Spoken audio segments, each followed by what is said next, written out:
আসসালামু আলাইকুম প্রিয় শিক্ষার্থীরা, সবাই ভালো আছো? ওয়ালাইকুম আসসালাম মিস, আলহামদুলিল্লাহ ভালো। আপনি কেমন আছেন? আলহামদুলিল্লাহ, আমিও ভালো আছি। বন্ধের আগে আমরা 10ম অধ্যায় অর্থাৎ নিয়ন্ত্রণ এই চ্যাপ্টারের নিয়ন্ত্রণের গুরুত্ব পর্যন্ত শেষ করেছি। আজকে আমরা 10.4 নিয়ন্ত্রণের আদর্শ বা নীতিমালা নিয়ে আলোচনা করব। তার আগে আমাকে বলো তো, আদর্শ বা নীতি কি? কোনো কাজ সম্পাদন করার আগে যে নির্দেশনা করা হয় তাকে আদর্শ বা নীতি বলে। হ্যাঁ, কোনো কাজ সম্পাদনের সাধারণ পথ নির্দেশনাকেই বলা হয় নীতি। আর ব্যবস্থাপনা নীতি হচ্ছে যে ব্যবস্থাপনা কাজ সম্পাদনের সাধারণ পথ নির্দেশনা। ঠিক একইভাবে নিয়ন্ত্রণ করার জন্য অর্থাৎ কর্মীদের কাজ নিয়ন্ত্রণের জন্য কিছু নীতি বা আদর্শ অনুসরণ করতে হয়। আজকে আমরা এই নিয়ন্ত্রণের নীতি বা আদর্শগুলো নিয়ে আলোচনা করব।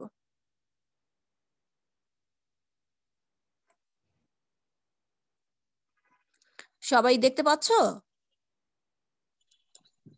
জি মিস। আচ্ছা, নিয়ন্ত্রণের আদর্শ বা নীতিমালা। আদর্শ বা নীতি বলতে কোনো কাজ সম্পাদনের যথাযথ পথ নির্দেশনাকে বোঝায়। আদর্শ বলে দেয় কি করা উচিত বা কিভাবে কাজটি সম্পাদিত হলে বা সম্পাদন করলে লক্ষ্য অর্জন সম্ভব। নিয়ন্ত্রণ হচ্ছে একটি প্রক্রিয়া, মান নির্ধারণ, প্রকৃত ফলাফল নিরূপণ, মানের সাথে ফলাফলের তুলনা, বিচ্যুতি ঘটে থাকলে তার নিরূপণ এবং ভবিষ্যতে এরূপ বিচ্যুতি যাতে না ঘটে সেজন্য প্রয়োজনীয় সংশোধনমূলক ব্যবস্থা গ্রহণ এরূপ প্রক্রিয়ার অধীন অর্থাৎ নিয়ন্ত্রণ প্রক্রিয়ার অধীন। পরিকল্পনার এই গুরুত্বপূর্ণ কাজকে সঠিকভাবে সম্পাদনের ক্ষেত্রেও কতিপয় আদর্শ বা মূলনীতির অনুসরণ করা যেতে পারে।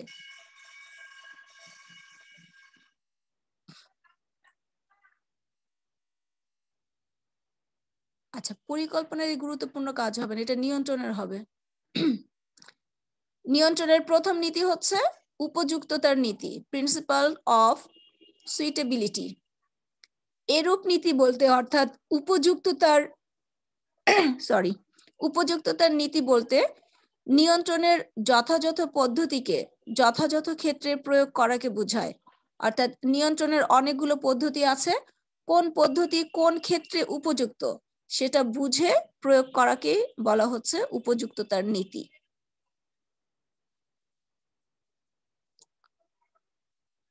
তারপরে দেখো, আমি তোমাদের সুবিধার জন্য দাগিয়ে দিয়েছি, দাগানো অংশগুলো পড়লেই এই নীতি সম্পর্কে লিখতে পারবে। যেখানে বাজেট করা যায় সেখানে যেখানে বাজেট করা যায় না সেখানে বাজেটারি নিয়ন্ত্রণ পদ্ধতি প্রযোজ্য নয়। অর্থাৎ যেখানে আমি সংখ্যাত্মক নিয়ন্ত্রণ করতে পারবো না সেখানে আমি বাজেটারি নিয়ন্ত্রণ পদ্ধতি প্রয়োগ করতে পারবো না। কর্মীদের মান নিয়ন্ত্রণে বিশেষ প্রতিবেদন বিশ্লেষণ করা যেতে পারে। তাই প্রতিষ্ঠানের যে পর্যায়ে এবং যে কাজে যে ধরনের নিয়ন্ত্রণ ব্যবস্থা উপযুক্ত মনে হয় সেখানে সেটার প্রয়োগ করা আবশ্যক। এটাকে বলা হচ্ছে উপযুক্ততার নীতি। অর্থাৎ যে কাজের জন্য যেই নিয়ন্ত্রণ পদ্ধতি উপযুক্ত সেক্ষেত্রে সেই নিয়ন্ত্রণ পদ্ধতির ব্যবহার করতে হবে।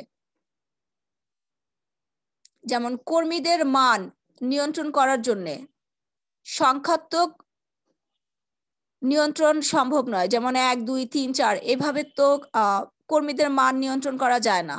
সেক্ষেত্রে বিশেষ প্রতিবেদন দিতে হয়, তখন সেই বিশেষ প্রতিবেদন বিশ্লেষণ করে ব্যবস্থাপনা কর্তৃপক্ষ কর্মীদের মান সম্পর্কে সিদ্ধান্ত নিয়ে থাকেন। এর পরেরটি হচ্ছে সরলতার নীতি। পুরো নিয়ন্ত্রণ প্রক্রিয়ার বিষয়টি সহজে অনুধাবন করা যায় এবং প্রয়োজনীয় ক্ষেত্রে সহজে প্রয়োগ করা যায়। যদি নীতিটি এমন হয় তখন সেটাকে বলা হচ্ছে নিয়ন্ত্রণের সরলতার নীতি। নিয়ন্ত্রণ ব্যবস্থা অবশ্যই সহজ ও বোধগম্য হওয়া আবশ্যক অর্থাৎ দরকার। স্ব স্ব বিভাগ বা নিজ নিজ বিভাগ বা উপবিভাগের নির্বাহীগণ তার অব্যবহিত অধস্তনদের কাজ নিয়ন্ত্রণ করে। অব্যবহিত মানে তার অধীনে। স্ব বিভাগ বা উপবিভাগের নির্বাহীগণ তাদের অধীনে কর্মরত অধস্তনদের কাজ নিয়ন্ত্রণ করে। তাই নিয়ন্ত্রণ ব্যবস্থা যদি এমন হয় যা বুঝে উঠতে স্বয়ং নির্বাহী অস্পষ্টতায় ভোগেন, তবে নিয়ন্ত্রণ ব্যবস্থা কার্যকর করা যায় না। অর্থাৎ নিয়ন্ত্রণ ব্যবস্থাটা যে নিয়ন্ত্রণ করবে সে নিজেই বুঝতে পারতেছে না, তখন কি সে কর্মীদের কাজ নিয়ন্ত্রণ করতে পারবে? বলো। নো মিস, পারবে না। হ্যাঁ, এই জন্য বলেছে যে নিয়ন্ত্রণ ব্যবস্থা যদি এমন হয়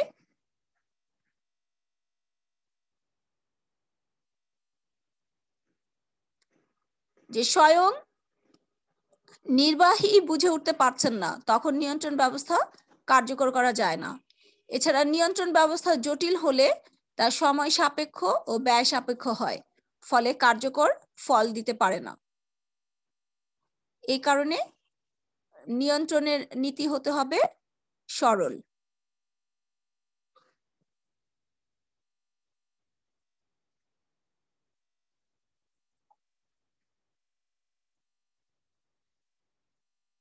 এর পরের নীতিটি হচ্ছে দ্রুততার নীতি। নিয়ন্ত্রণ ব্যবস্থা দ্রুত বিচ্যুতি নিরূপণযোগ্য এবং সংশোধনী ব্যবস্থা দ্রুত বাস্তবায়নযোগ্য হলে ওই নীতিকে দ্রুততার নীতি বলে।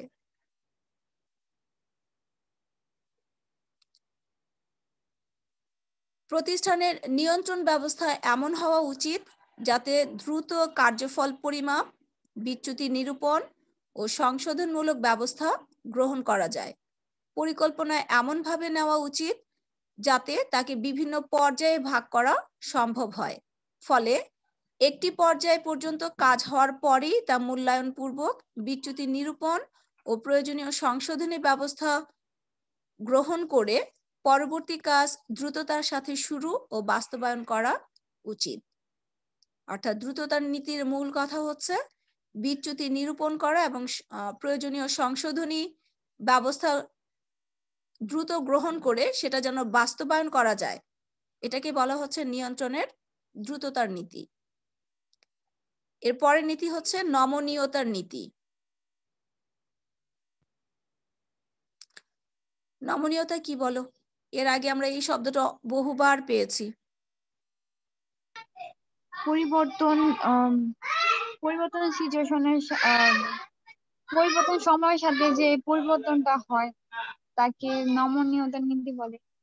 পরিবর্তিত পরিস্থিতির সাথে খাপ খাইয়ে চলা, এটাকে বলা হচ্ছে নমনীয়তা। হ্যাঁ, এখন বলছে নিয়ন্ত্রণেও নমনীয়তার নীতি আছে। সেটা কি দেখো, নমনীয়তা বলতে পরিবর্তিত পরিস্থিতির সাথে সঙ্গতি বিধানের সামর্থ্যকে বোঝায়। নিয়ন্ত্রণ ব্যবস্থা এমন হওয়া উচিত যাতে পরিবর্তিত পরিস্থিতির সাথে তাল মিলিয়ে চলতে সক্ষম হয়। কাজের ক্ষেত্রে বিচ্যুতির কারণ নির্ণয়ে দেখা গেল, এটা উদাহরণ দিয়েছে, ঠিক আছে, যে কাজের ক্ষেত্রে বিচ্যুতির কারণ নির্ণয়ে দেখা গেল কিছু কর্মকর্তার ভুলের জন্য এরূপ ঘটেছে। এখন তাদেরকে কিভাবে সংশোধন করা সম্ভব, এক্ষেত্রে পূর্বে গৃহীত ব্যবস্থা সবসময় প্রযোজ্য হবে সেটা আশা করা যায় না। ক্লিয়ার কথা? যে আগে আমি নির্ধারণ করে রেখেছি, এখন এমন কিছু পরিস্থিতির উদ্ভব হলো যে আগের নির্ধারিত নিয়ম পদ্ধতি কোনোটাই এই সমস্যা সমাধানের জন্য সম্ভব হচ্ছে না, তখন আমাকে পরিস্থিতি বুঝে সিদ্ধান্ত নিতে হবে। ঠিক আছে?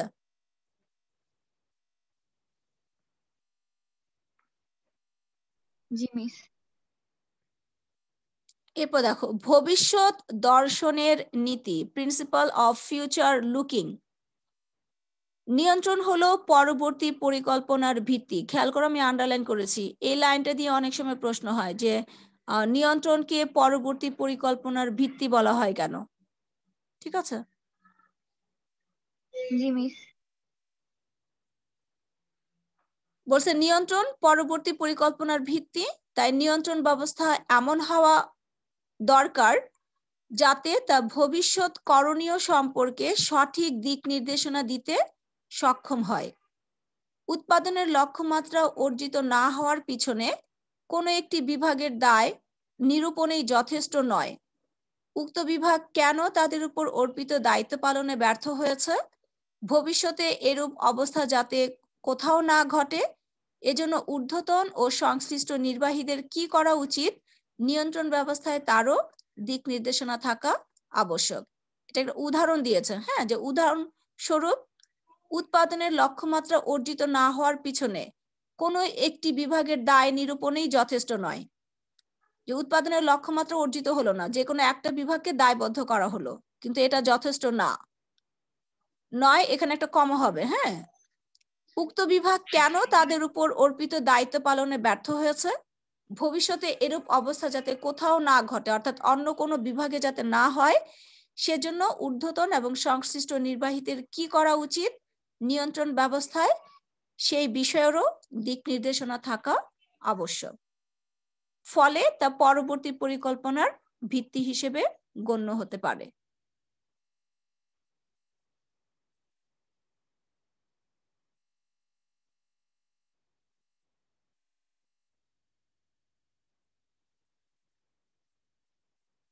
এর পরের নীতি হচ্ছে, দেখো, ব্যতিক্রমের নীতি। ব্যতিক্রমের নীতি বলতে কাজের ক্ষেত্রে ব্যতিক্রমী ক্ষেত্রগুলোকে চিহ্নিত করে সেক্ষেত্রে বিশেষ কর্মব্যবস্থা গ্রহণ করাকে বোঝায়। পরিকল্পনার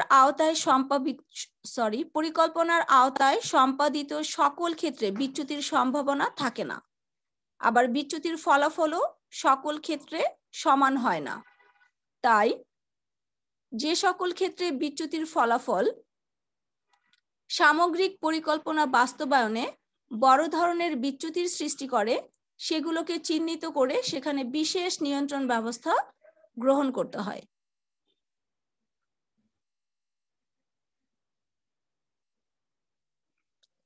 এরপরটা হচ্ছে মিতব্যয়িতার নীতি, প্রিন্সিপাল অফ ইকোনমি।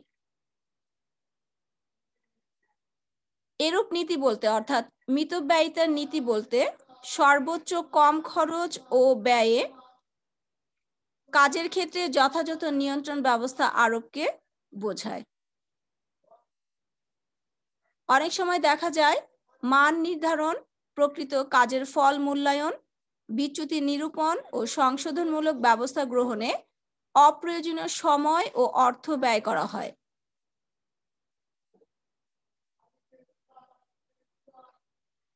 এরূপ ব্যয়ের ফলে নিয়ন্ত্রণ কাজে জটিলতা বৃদ্ধির পাশাপাশি বিলম্ব ঘটে, অর্থাৎ সময় বেশি লাগে। তাই নিয়ন্ত্রণ ব্যবস্থা সহজ ও স্বল্প ব্যয় সাপেক্ষ হওয়া আবশ্যক।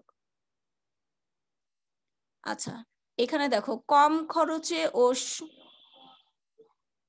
খরচ আর ব্যয় তো একই কথা। সর্বোচ্চ কম খরচে ও সময় ব্যয়ে, এখানে একটু সময় শব্দটা লাগাও, খরচ কম হবে এবং সময়ও কম লাগবে। সর্বোচ্চ কম খরচে ও কম সময় ব্যয়ে কাজের ক্ষেত্রে যথাযথ নিয়ন্ত্রণ ব্যবস্থা আরোপকে বোঝায়।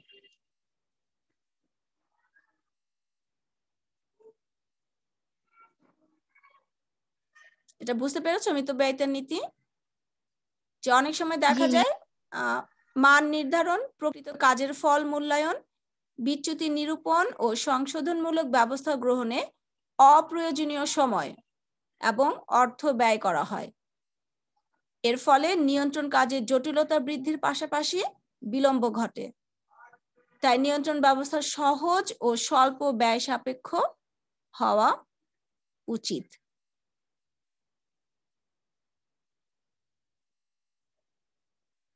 এরপরটি হচ্ছে দক্ষতার নীতি। দক্ষতা বলতে সঠিক সময়ে কম অর্থ ও শক্তি ব্যয়ে সঠিক কাজ করাকে বোঝায়।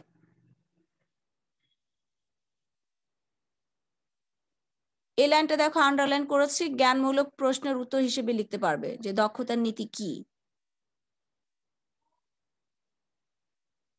দক্ষতা কি? দক্ষতা বলতে সঠিক সময়ে কম অর্থ ও শক্তি ব্যয়ে সঠিক কাজ করাকে বোঝায়। নিয়ন্ত্রণ যে কোনো প্রতিষ্ঠানের জন্য এতটাই গুরুত্বপূর্ণ যে এক্ষেত্রে দক্ষতার নীতির অনুসরণ করা না হলে তা পক্ষান্তরে প্রতিষ্ঠানে বিশৃঙ্খলা ও নানান ধরনের বিরূপ প্রতিক্রিয়ার সৃষ্টি করে। নিয়ন্ত্রণ ব্যবস্থা তড়িৎ বিচ্যুতি নিরূপণ ও সংশোধনমূলক ব্যবস্থা গ্রহণে ব্যর্থ হলে পরবর্তী পরিকল্পনা সঠিকভাবে গ্রহণ করা যায় না। এছাড়া কোনো সমস্যার যথাযথ সমাধান না হলে তা নতুন সমস্যার সৃষ্টি করে। তাই নিয়ন্ত্রণ ব্যবস্থা আরোপে দক্ষতার নীতি অনুসরণ করতে হয়।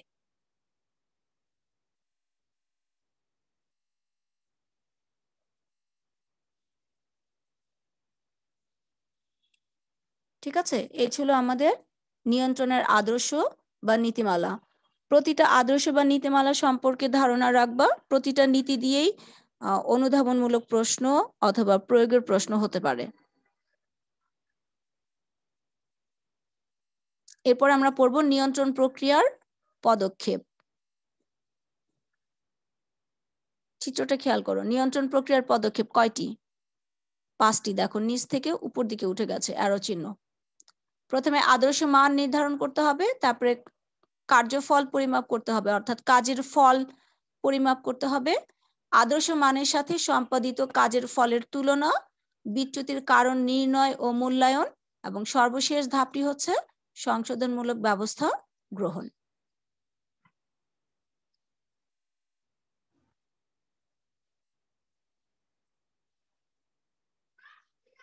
এখন এই প্রতিটি ধাপ নিয়ে আমরা আলোচনা করব। প্রথমে ছিল আদর্শ মান নির্ধারণ। আদর্শ মান বলতে একটি কাজ কতটুকু গুণ, মান, পরিমাণ, ব্যয়, আয় বা সময় সাপেক্ষ হলে সঠিকভাবে সম্পাদিত হয়েছে বলা হবে তার নির্ণয়কে বোঝায়। দেখো আন্ডারলাইন করেছি, ব্র্যাকেট দিয়েছি। এটা অনেক সময় জ্ঞানমূলক প্রশ্ন আসে, আদর্শ মান কি বা আদর্শ মান কাকে বলে? তখন এই লাইনটা দিয়ে আনসার লিখতে পারবে। আদর্শ মান বলতে একটি কাজ কতটুকু গুণ, মান, পরিমাণ, ব্যয়, আয় বা সময় সাপেক্ষ হলে সঠিকভাবে সম্পাদিত হয়েছে বলা হবে তার নির্ণয়কে বোঝায়। আদর্শ মান নির্ধারণ এক ধরনের পরিকল্পনা যা নিয়ন্ত্রণের ভিত্তি হিসেবে কাজ করে। প্রতি বছর 10% হারে উৎপাদন বাড়ছে, তাই 10% উৎপাদন বৃদ্ধির টার্গেট আদর্শ মান হতে পারে। উদাহরণ, যে কোনো প্রতিষ্ঠান টার্গেট করলো যে এই বছরে তারা 10% অথবা 15% উৎপাদন বৃদ্ধি করবে, তখন এই 15%ই হবে আদর্শ মান। আরো কিছু উদাহরণ দিয়েছে দেখো, যে একজন শ্রমিক একদিনে 10 একক পণ্য উৎপাদন করে, তার কাজ নিয়ন্ত্রণে 10 একক আদর্শ মান হিসেবে বিবেচিত হবে। পরের ধাপটি হচ্ছে কার্যফল পরিমাপ, মেজারিং পারফরম্যান্স। কাজ প্রকৃতপক্ষে কতটা হয়েছে নির্দিষ্ট সময় শেষে তার পরিমাপকে কার্যফল পরিমাপ বলে। এরূপ পরিমাপের ক্ষেত্রে অর্থাৎ কার্যফল পরিমাপের ক্ষেত্রে আদর্শ মানের সাথে মিল রেখে, সঙ্গতি মানে হচ্ছে মিল রেখে সময় বিবেচনায় প্রকৃত কার্যফল কি হয়েছে তা নির্ধারণ করা হয়।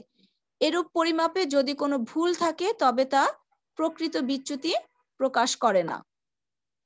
অর্থাৎ পরিমাপে যদি ভুল হয় তাহলে সেটা প্রকৃত বিচ্যুতি প্রকাশ করবে না। একটা উদাহরণ দিয়েছি দেখো, আদর্শ মান একজন শ্রমিককে সপ্তাহে 400 একক পণ্য উৎপাদন করতে হবে, এটি হচ্ছে আদর্শ মান। উল্লিখিত শ্রমিক সপ্তাহে 380 একক পণ্য উৎপাদন করেছে, এটি হচ্ছে প্রকৃত কার্যফল পরিমাপ। অর্থাৎ সে কিন্তু আদর্শ মান যা ছিল সেটা পূরণ করতে পারেনি। আমরা কার্যফল পরিমাপের সংজ্ঞায় পড়েছি যে আদর্শ মানের সাথে সঙ্গতি রেখে প্রকৃত ফল কি হয়েছে তা নির্ধারণ করা। আদর্শ মান 400 একক আর প্রকৃত কার্যফল শ্রমিক সপ্তাহে 380 একক পণ্য উৎপাদন করতে পেরেছে, তাহলে এটা হচ্ছে কার্যফল পরিমাপ।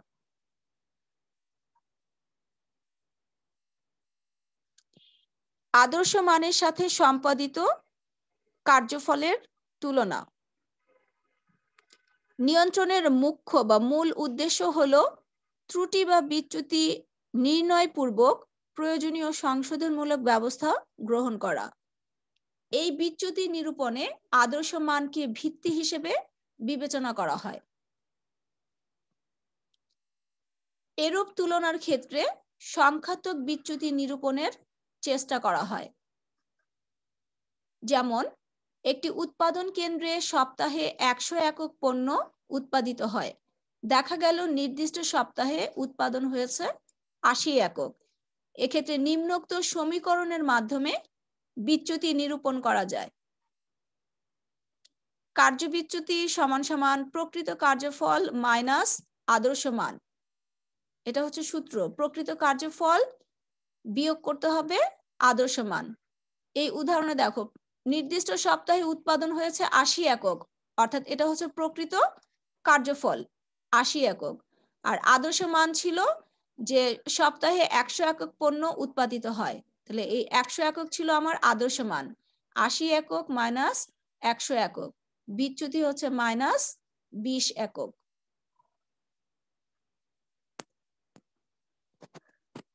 কার্য বিচ্যুতির এই সূত্রটা মুখস্থ রাখবো, অনেক সময় এটা দিয়ে বহু নির্বাচনের প্রশ্ন আসে যে কার্য বিচ্যুতির নিরূপণের সূত্র কোনটি। আবার অনেক সময় প্রয়োগের প্রশ্ন হিসেবেও আসে যে কার্য বিচ্যুতি নির্ণয় করতে বলে, তখন এই সূত্রটা মনে রাখতে পারলে তুমি কার্য বিচ্যুতি নির্ণয় করতে পারবে।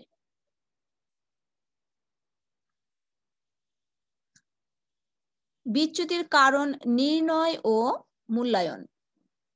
আদর্শ মানের সাথে তুলনা করার পর কার্যফলে কোনো বিচ্যুতি পাওয়া গেলে উক্ত বিচ্যুতির কারণ নির্ণয় এবং উক্ত কারণের যথার্থতা মূল্যায়ন নিয়ন্ত্রণ প্রক্রিয়ার পরবর্তী পদক্ষেপ। এরূপ বিচ্যুতি যদি খুব উল্লেখযোগ্য বা ধর্তব্য মানের না হয়, অর্থাৎ বিচ্যুতি যদি খুব উল্লেখযোগ্য না হয়, তবে সংশোধনমূলক ব্যবস্থা গ্রহণের তেমন প্রয়োজন হয় না। তবে বিচ্যুতি বেশি হলে সেক্ষেত্রে এর কারণ যথাযথভাবে নির্ধারণ ও তা মূল্যায়ন করার প্রয়োজন হয়।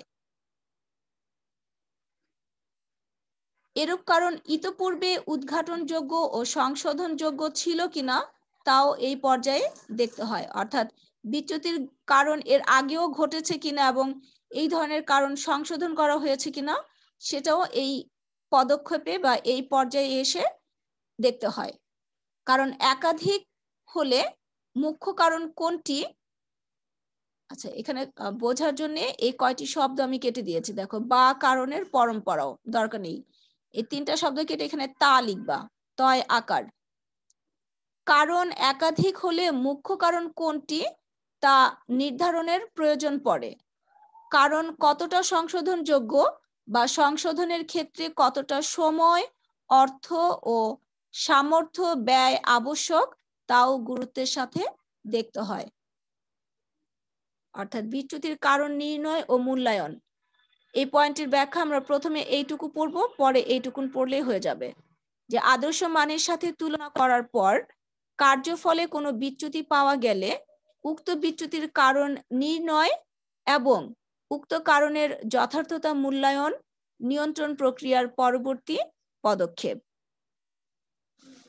কারণ একাধিক হলে, অর্থাৎ বিচ্যুতির কারণ একাধিক হলে মুখ্য কারণ কোনটি তা নিরূপণের প্রয়োজন পড়ে। বিচ্যুতির কারণ কতটা সংশোধনযোগ্য বা সংশোধনের ক্ষেত্রে কতটা সময়, অর্থ ও সামর্থ্য ব্যয় আবশ্যক সেটাও গুরুত্বের সাথে বিবেচনা করতে হয়।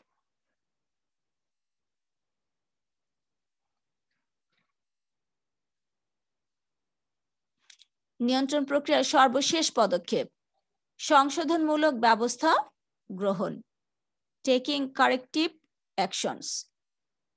বিচ্যুতির কারণ নির্ধারণ করার পর এই পর্যায়ে এসে সংশোধনমূলক পদক্ষেপ গ্রহণ করতে হয়। সংশোধনমূলক ব্যবস্থা গ্রহণ বলতে ভবিষ্যতে যাতে বিচ্যুতি না ঘটে এই লক্ষ্যে প্রয়োজনীয় সংশোধনক্ষম ব্যবস্থা কি হতে পারে তা নিরূপণ এবং পরবর্তী পরিকল্পনায় কিভাবে তা অন্তর্ভুক্ত করে বাস্তবায়ন করা হবে এই বিষয়ে সিদ্ধান্ত গ্রহণকে বোঝায়। সংশোধনমূলক ব্যবস্থা গ্রহণ কি বা সংশোধনমূলক ব্যবস্থা গ্রহণ বলতে কি বোঝায়? সংশোধনমূলক ব্যবস্থা গ্রহণ বলতে ভবিষ্যতে যাতে বিচ্যুতি না ঘটে এই লক্ষ্যে প্রয়োজনীয় সংশোধনমূলক ব্যবস্থা কি হতে পারে সেটা নির্ণয় করা এবং পরবর্তী পরিকল্পনায় কিভাবে তা অন্তর্ভুক্ত করে বাস্তবায়ন করা হবে এই বিষয়ে সিদ্ধান্ত গ্রহণকে বোঝায়। সংশোধনমূলক ব্যবস্থা গ্রহণ কি হতে পারে? দেখো, অবস্থা বিবেচনায় নিম্নোক্ত যে কোনো ধরনের ব্যবস্থা গ্রহণ করা হয়। নির্দেশনায় কোনো ত্রুটি থাকলে তা সংশোধন, অধীনস্থদের প্রশিক্ষণ বা মানোন্নয়ন, উপায় উপকরণের মানোন্নয়ন, বাজার সম্প্রসারণের জন্য কার্যব্যবস্থা গ্রহণ, পরিকল্পনার সংশোধন বা রদবদল ইত্যাদি। অর্থাৎ সংশোধনমূলক ব্যবস্থা কি হতে পারে? এই পাঁচটির মধ্যে সংশোধনমূলক ব্যবস্থা হতে পারে।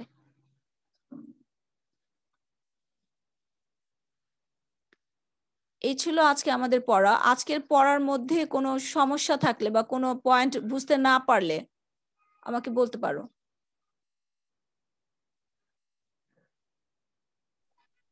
না মিস, কোনো সমস্যা নেই, বুঝতে পেরেছি।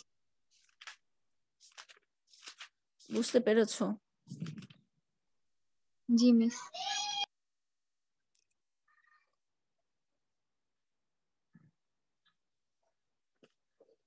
আচ্ছা, আমার বইতে 452 পৃষ্ঠা, তোমাদের বইতে কত একটু দেখো, মানে এই অধ্যায় শেষে দেখো সংক্ষিপ্ত প্রশ্ন উত্তর। জি মিস, 459। আচ্ছা, 459 খ নাম্বার সংক্ষিপ্ত প্রশ্ন উত্তর, তাই তো? জি মিস। প্রথম কোশ্চেন কি বলো, প্রথম প্রশ্নটা? নিয়ন্ত্রণ কি? আচ্ছা, আর 8 নাম্বার প্রশ্ন? বাজেট কি? গুড। তাহলে এই 1 থেকে 8 নাম্বার প্রশ্নের উত্তরগুলো একটু বাসায় পড়বে। ঠিক আছে, আজকে আমরা যা পড়লাম তার মধ্য থেকে এই প্রশ্নগুলো আছে। জি মিস।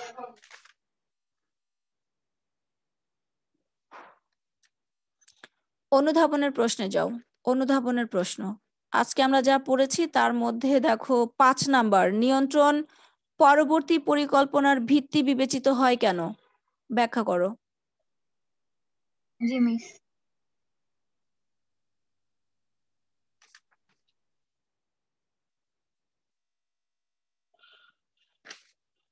আচ্ছা, এটাই দেখা যাচ্ছে।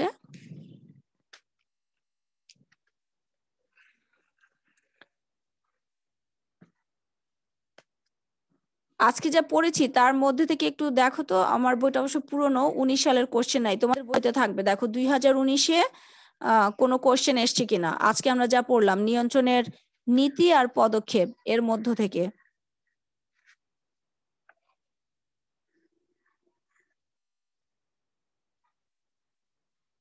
মিস 9 নাম্বারটা 2019-এ এসেছে। নিয়ন্ত্রণ একটি অবিরাম প্রক্রিয়া, ব্যাখ্যা করো। নিয়ন্ত্রণকে অবিরাম প্রক্রিয়া বলা হয় কেন, ব্যাখ্যা করো। আচ্ছা, তুমি মনে হয় গত ক্লাসে ছিলে না, গত ক্লাসে এই কোশ্চেনটা আমরা দাগিয়েছি, তুমি দাগিয়ে নাও, সমস্যা হ্যাঁ নেই। জি মিস, দাগানো আছে। আর কোনো কোশ্চেন? মিস 10 নাম্বারটাও 2019-এ এসেছে। বাজেটারি নিয়ন্ত্রণ বলতে কি না, বোঝায়? এটা আমরা এখনো পড়িনি, এটা আমরা যখন পড়বো তখন ওটা দাগাবো। ঠিক আছে। জি মিস। তোমার বইতে এই প্রশ্নটা আছে কিনা একটু দেখো, যে নিয়ন্ত্রণের ব্যতিক্রমের নীতিটি ব্যাখ্যা করো। ঢাকা বোর্ড 2016-তে এসছে।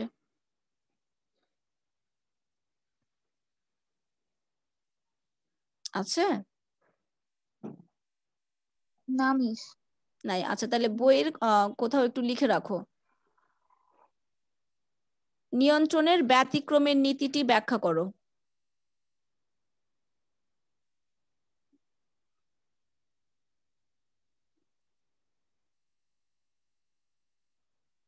লিখেছো? জি মিস। আরেকটা প্রশ্ন লেখো, আদর্শমান বলতে কি বোঝায়।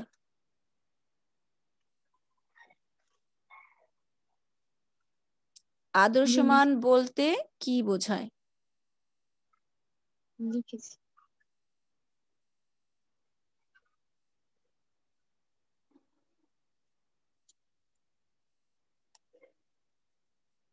আচ্ছা, আর কোনো কোশ্চেন এখানে দেখা যাচ্ছে না।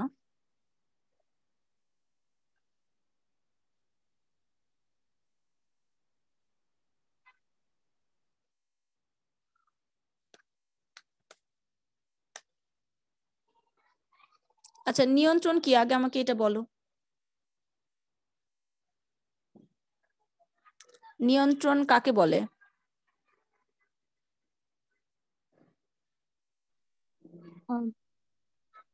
পূর্ব নির্ধারিত আদর্শ মানের সাথে যে প্রকৃত ফলাফল তুলনা করা হয় তাকে নিয়ন্ত্রণ বলে। শুধু ফলাফল তুলনা করব, আর কিছু করব না?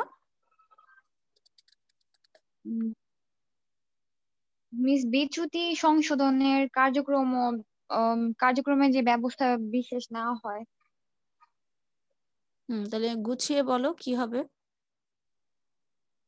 পরিকল্পনা নিয়ন্ত্রণ অনুযায়ী কাজ সম্পাদিত হচ্ছে কিনা তা দেখা এবং কোনো বিচ্যুতি থাকলে তা নির্ণয়পূর্বক সংশোধনমূলক ব্যবস্থা গ্রহণের প্রক্রিয়াকে বলা হয় নিয়ন্ত্রণ, তাই তো? জি মিস। বলো দেখি আরেকবার বলতে পারো কিনা। পরিবর্তিত আদর্শ মানের সাথে প্রকৃত কার্যফল তুলনা করে যে বিচ্যুতি সংশোধন করা হয় তাকে নিয়ন্ত্রণ বলে। তাই?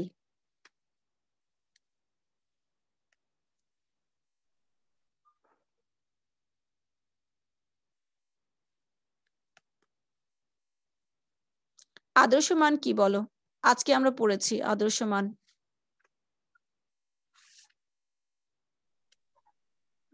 কোন কাজের গুণ, মান, পরিমাণ, আয় ব্যয় সঠিকভাবে সম্পাদন হয়েছে কিনা তা নির্ণয় করাকে আদর্শ মান বলে। নির্ণয় করা কি বলবা? একটা কাজ কতটুকু গুণ, মান, পরিমাণ, আয় ব্যয় বা সময় সাপেক্ষ হলে কাজটি সঠিকভাবে সম্পাদিত হয়েছে বলে ধরা হবে, সেটাকে বলা হচ্ছে আদর্শ মান। হ্যাঁ।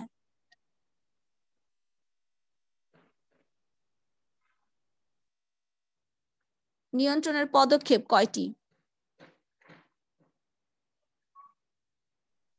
5টি। কি কি বলো তো?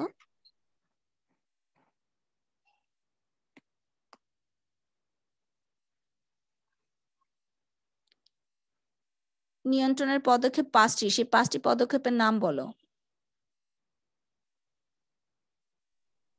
আদর্শ মান নির্ধারণ করা, 2 কার্যফল পরিমাপ, 3 আদর্শ মানের সাথে সম্পাদিত কার্যফলের তুলনা, 4 বিচ্যুতির কারণ নির্ণয় ও মূল্যায়ন, 5 সংশোধনমূলক ব্যবস্থা গ্রহণ। Very good.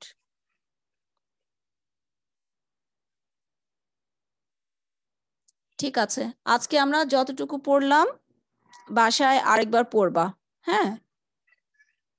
আর প্রতিটা নীতি এবং পদক্ষেপ ভালোভাবে পড়বা, ধারণা রাখবা।